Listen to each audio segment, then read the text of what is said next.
everybody. Welcome to this week's review of book Cracking the PM Interview by Gayle Lackman and Jackie Bavaro. I, Payal Jain, Kiran, Amaya, Manjeet, welcome you all to this book's review. Who all should be reading this book? So this book is meant for one and all who are looking to break into PM career. Also, anyone looking to transition into PM career can also refer to this book for having a better understanding of the role and how you prepare for it. Existing PMs who are somehow not able to crack interviews or are somewhere stuck in their journey should also read this book because it will help them a lot in preparing for those interviews. There is a special section for the FANG companies. So people who are specifically preparing for these companies, they will also find this book very helpful. So this book covers the role of a PM and how it varies across companies. So this book really talks about, the role at different companies, how it varies, what are the specific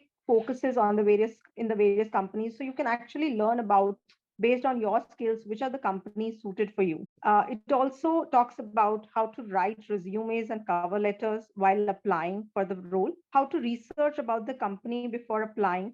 Also, in an interview, you're asked questions about you and your experience. So, how to pitch yourself in the best possible way? How do you approach the various type of questions in this interview regarding the estimation questions, behavioral questions? So, all those questions are something that you can address here. Then it also has, as I mentioned, it also has section for people who are looking to apply for FANG companies. So moving on to the book review piece, all those people who are new to product management or are transitioning to this role, they can know what are the different skills that a PM is evaluated for in a PM interview.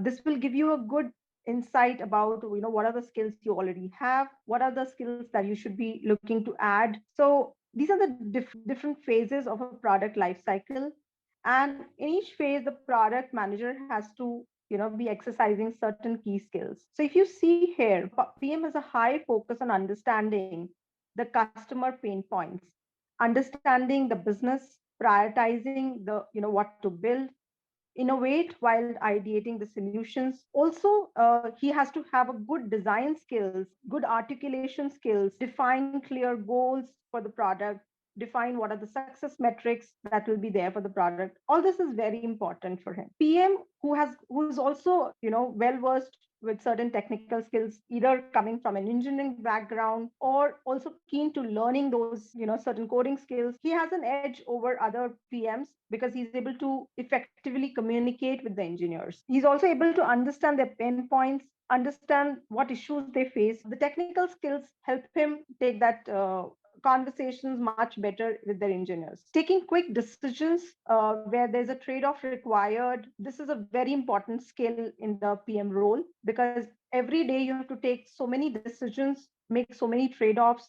Decision making is very important, which is heavily checked for or evaluated in a PM interview. Being experimental, while you're in the testing phase, make changes if certain features are not working well, clear any roadblocks that your team has, whether it is dependencies on the other team, having a very good insight about the entire working of the teams and what they're working on. This is very, very needed for the product managers. Now, once the product is ready to go, they should be able to talk about the product. They should be very good communicators. They should be able to talk to marketing team, give them good insight about the product so that they can present the product well to the world. Not only this, you have to also be good at numbers, which is very, very required in today's world because you're analyzing a lot of data. You're checking how you're meeting your success metrics. It is also important that there'll be always be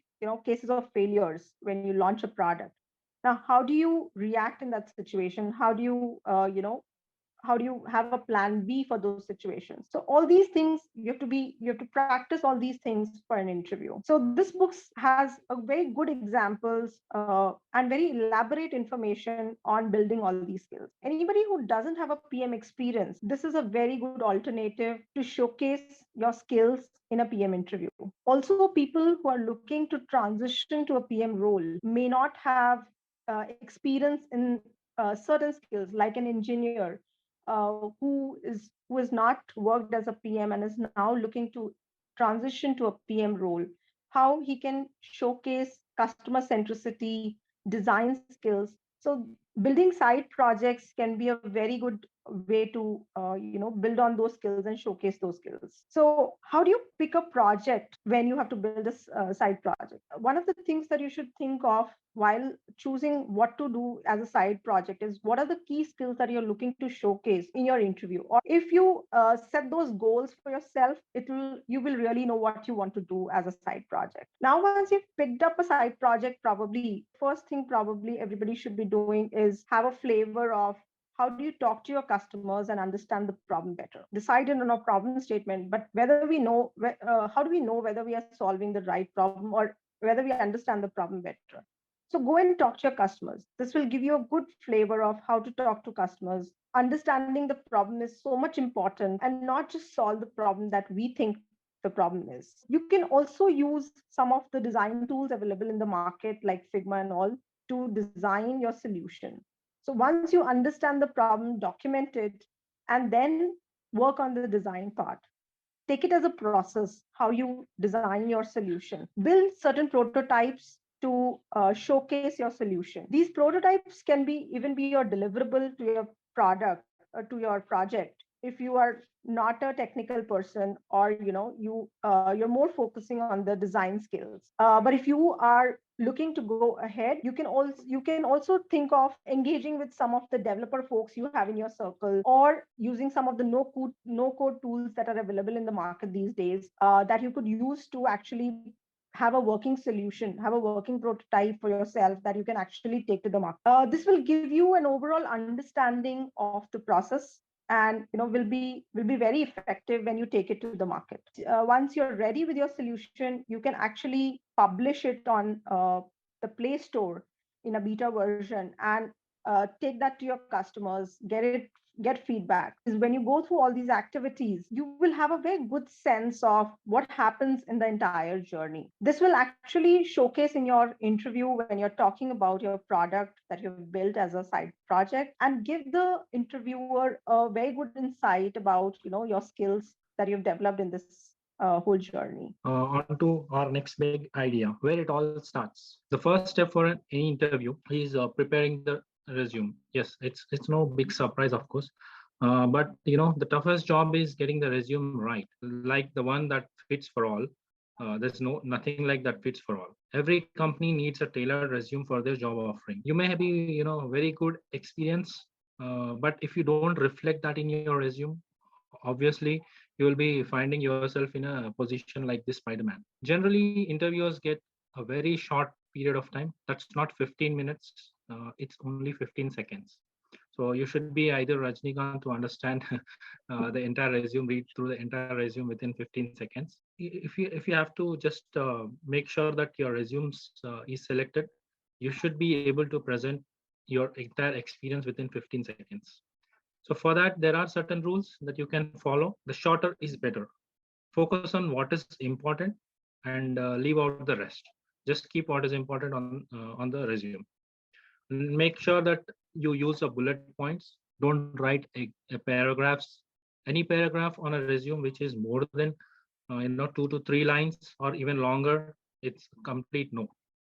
So make sure you use bullet points. And most often we tend to write the responsibilities that we took in your day-to-day role, but that is not what you should be having on a resume. Instead, you should have an accomplishment, like you worked for a project and what you accomplished out of that project.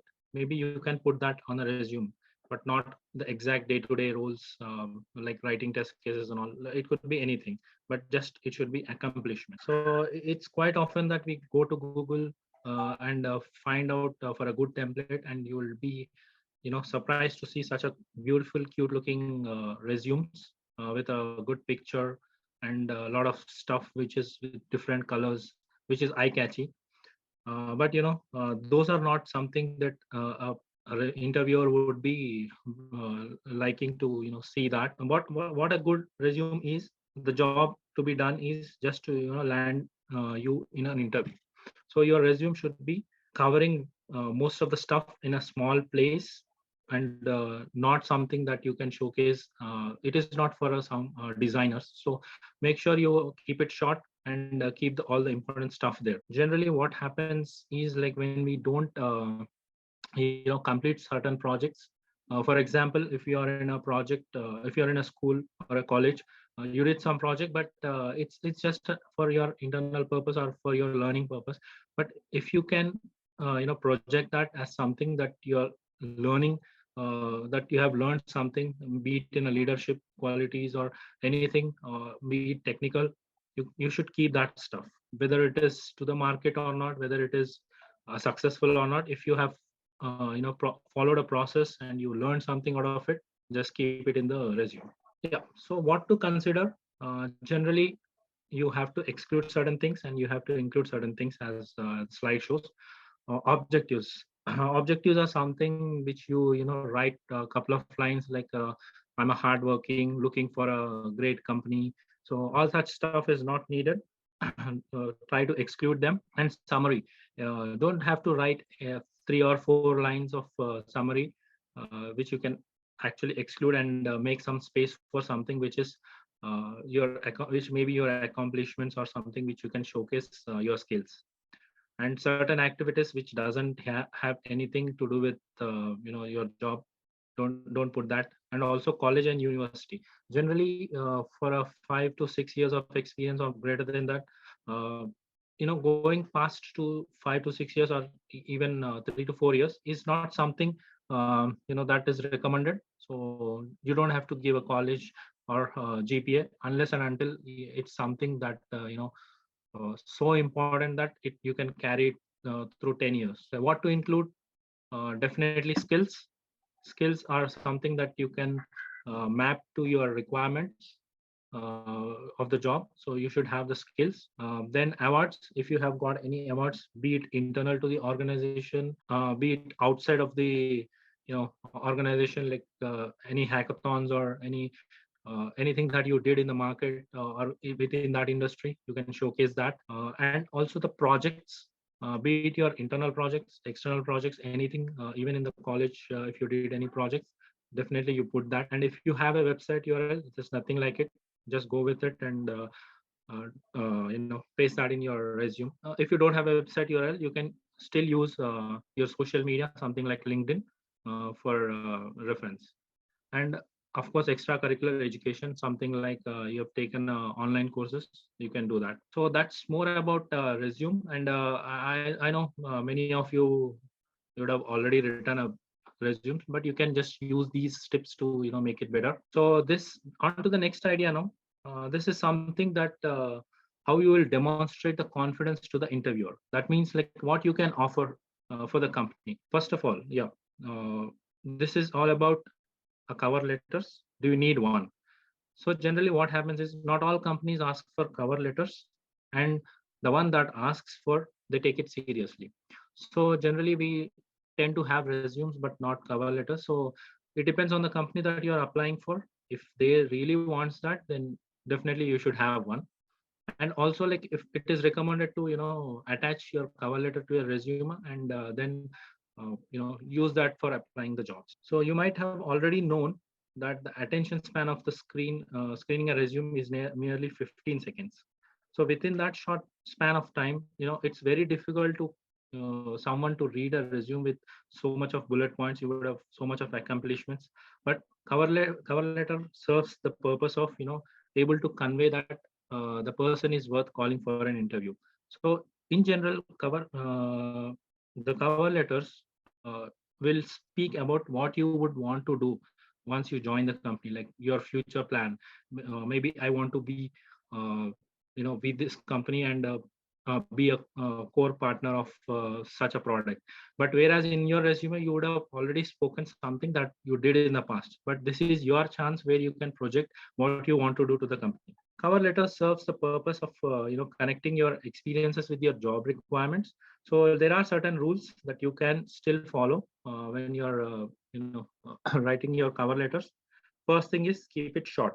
Around 200 to 300 words is what is recommended in the book. So it should not cross more than 300.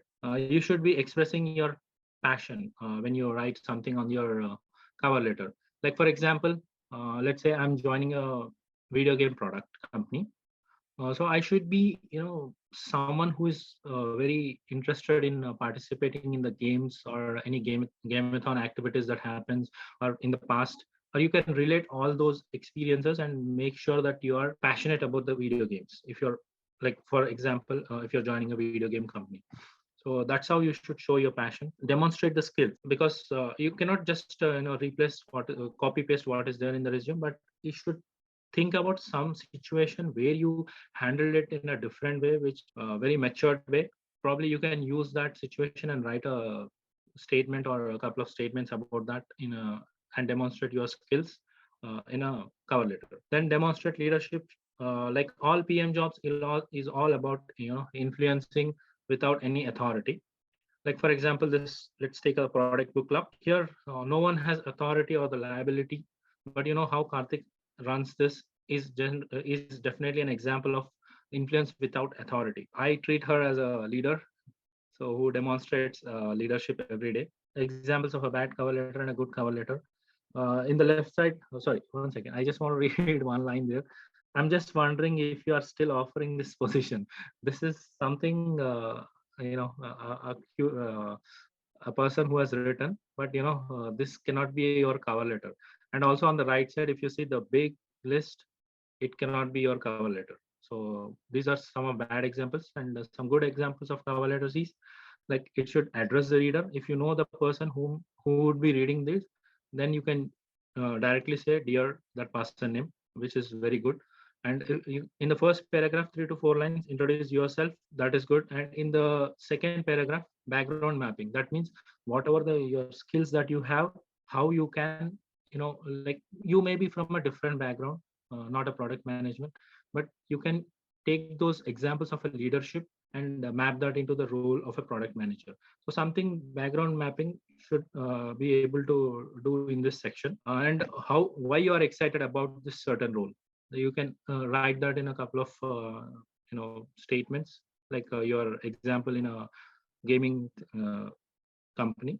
And also you can conclude just by saying thank you, and that should be a good enough for a cover letter. Is it a right company for me? So there are, generally in life you find partners who just match their stars and become partners. So it's like you cannot do the same with companies, choosing the companies. You need to research about the companies. Sometimes interviews ask about their own products, like they are feeling that they have a feeling that, don't you know this is a small thing about this product. But that's like interviewers, cause they don't think that you are an outsider to the company. But so better look for that information. So what, seeing from their lens, like how they perceive their product. So try to understand more about the product before you go for the interview. Knowing about the product lines, some of the researches that you can do is about getting to know all the products that company builds. Be it like for example, this is Apple. You have a different products, MacBook, phones, AirPods, everything. Like you can just go through it. Then know, yeah, thank you. So knowing about the competitors, first thing, when you know about the competitors means you should not talk negatively about any of their competitors, just to get that brownie points. But that is a big no. Never speak anything bad about, even if it is a competitor. Try to understand what their perspective is, how they are competing with us, what is their unique value proposition. Probably you can think in those lines and get to know more about the competitors. And next is the customer and the market segmentation. You should understand to what customer base this product is serving for. If possible, if it is a easily available product, you can try it on your own. Let's say if it is a app, like for example Swiggy, you can just download it, try it yourself. And then if there are some softwares which are like paid versions, if possible try that as well and get the feel of it. That way you can easily talk in their product language, like for example delivery on the app. This is something that comes with Swiggy naturally. So try to talk in their product language so that it will be easy to connect. And also they know, understand that you are actually used the product. And there are certain things which you can search for, which are like revenues, metrics, and latest news about the company. So this is something on the company research which you can do. On the strategy side, you can look for the mission which is readily available in the internet. Like if you want to join this company, is it right for me? You can do the SWOT analysis, like what are their strengths, what are the weaknesses, opportunities and threats. Once you are into the project, once you're into the company, you know uh, you would want to have a great career with that company. You just don't join any company just for the sake of 1 or 2 months or just trying for it. What makes a great culture? Try to understand that if it fits to your requirements, like they have this opportunity for giving ideas. They'll let you try your ideas, so you can just go through the culture. You can talk to people over there, or also you can talk to any previous employees who have worked for that company. So that way you can understand their strategy and culture, and whether you are perceiving about the company matches with that. So you can do that. The role is something that you can definitely look for within that company. Like what is your role as a PM? What is the whether it is where are the ideas generation coming from? Like you have to do it, or there is an already a set of backlog that you just have to work on it.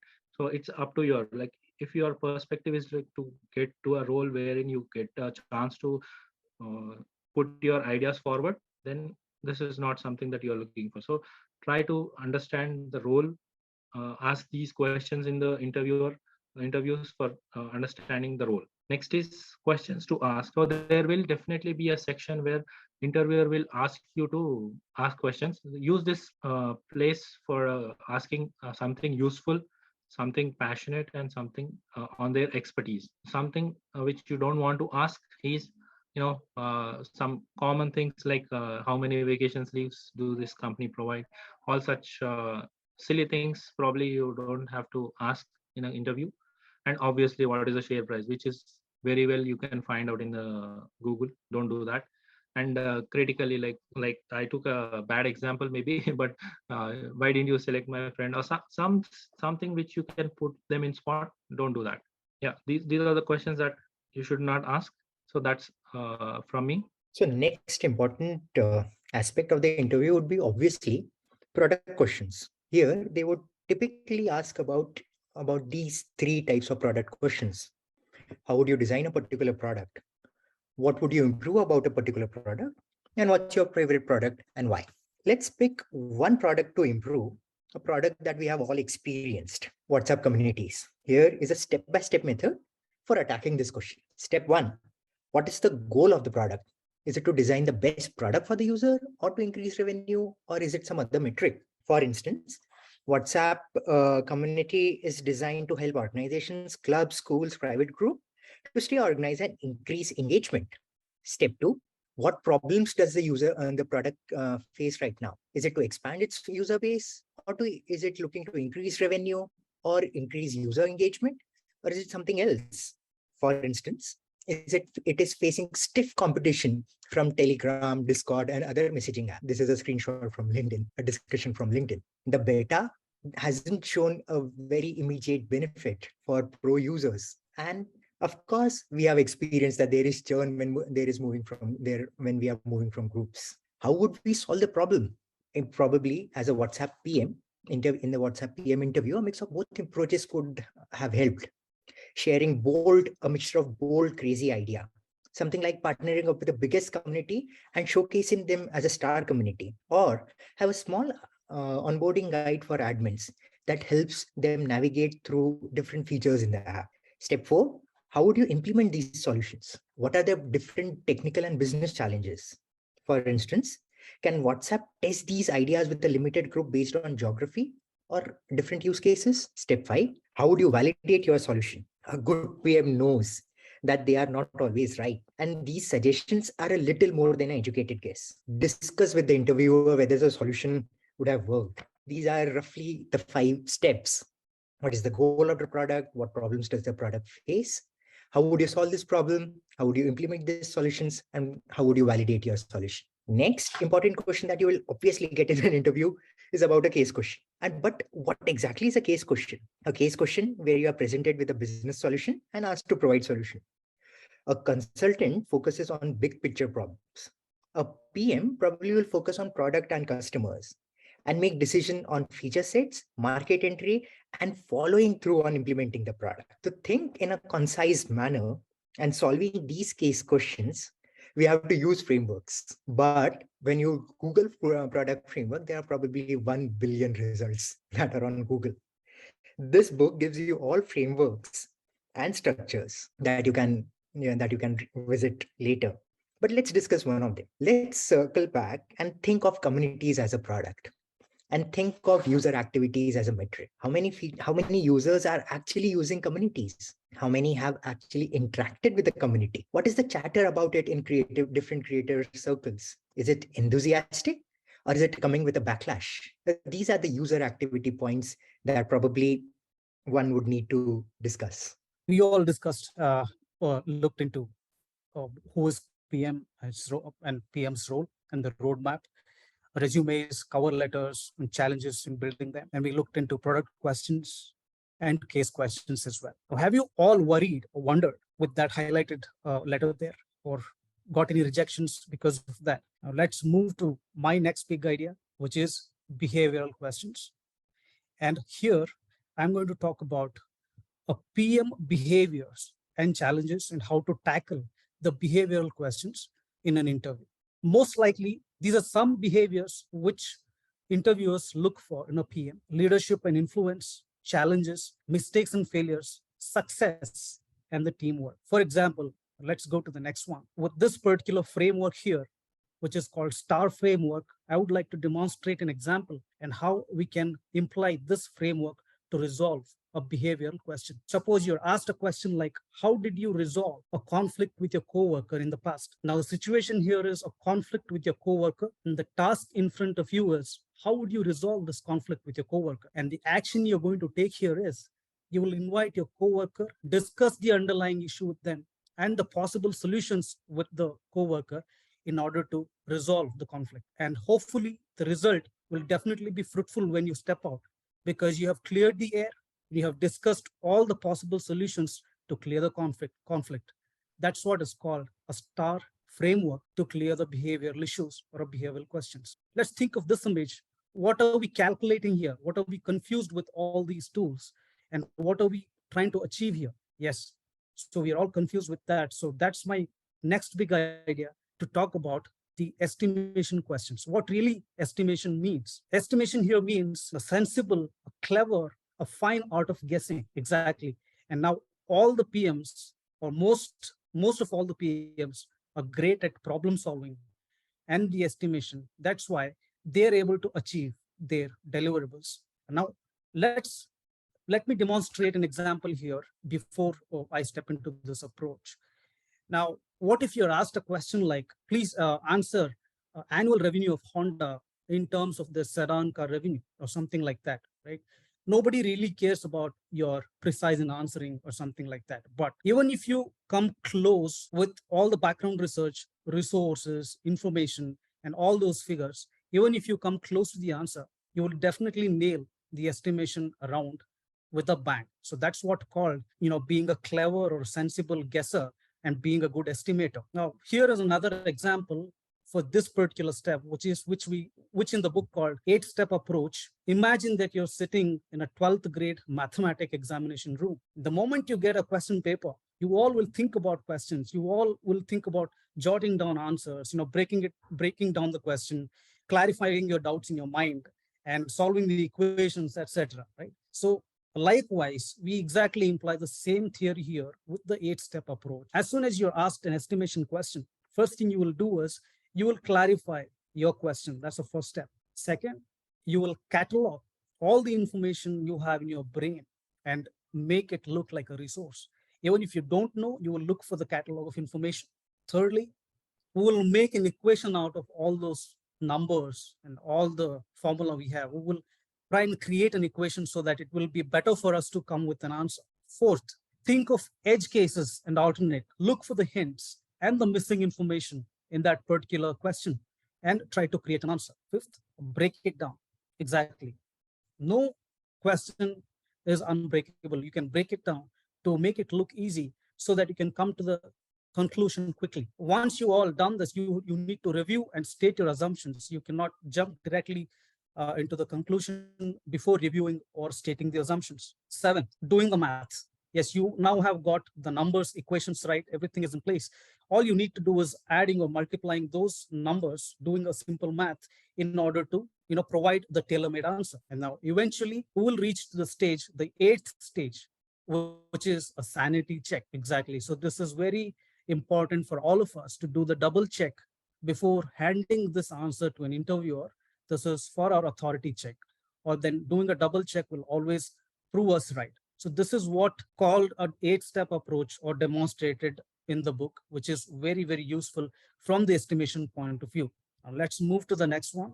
What are these percentiles? And what are we trying to discuss here? 75% qualifies for the HR screening, 25% passes the telephone round, 10% is the success rate, 5% clears the on-site interview, just 0.2% is the acceptance rate. What it talks about, let's look at it. This is my next big idea, which is FANG among companies. What are the criteria and what are the skill sets they are focusing on before hiring their candidates? Now let's look at these companies step by step and understand what exactly they are looking for. I hope you all have heard about this story of Tyler Cohen. Went viral on LinkedIn about his effort 39 times to get into Google, and finally he got an offer at the 40th time. So this shows the resilience and relentless efforts he made to get into Google.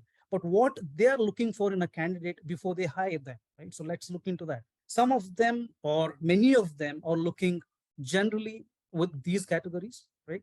So they all look for experienced PMs, technical experience, computer science degree, new college graduates, or MBAs. Or categorically, some of them don't hire new college graduates or MBAs predominantly, but most of them are focused in hiring experienced PMs with technical experience, either or MBAs predominantly in companies like Amazon. So this is a set of criteria they focus on before hiring any candidate. Now let's look at some of the skill sets they need or they expect from a candidate. Most of them, or even a big funded startups, look for these skills. Number 1, design thinking, analytics and algorithms, product vision and strategy, strong background of technical skills, excellent communication and interpersonal skills, ability to problem solving and to estimate the output. So these are some skills they look for in a PM candidate. Now let me summarize what we have looked into. When we go back, I hope the points we discussed about behavioral questions and the STAR framework, estimation questions with the examples would help you solve all of your challenges in terms of estimation and behavior. And with that 8-step approach, I hope you will all be able to clear your estimation doubts. For all those who is looking to land a crack an interview at foreign companies or even with the funded startups, I guess this guide will provide you a tailor-made solution in order to crack the interview at FONG or funded startups. With that said, I wish you all the best and see you in the next one.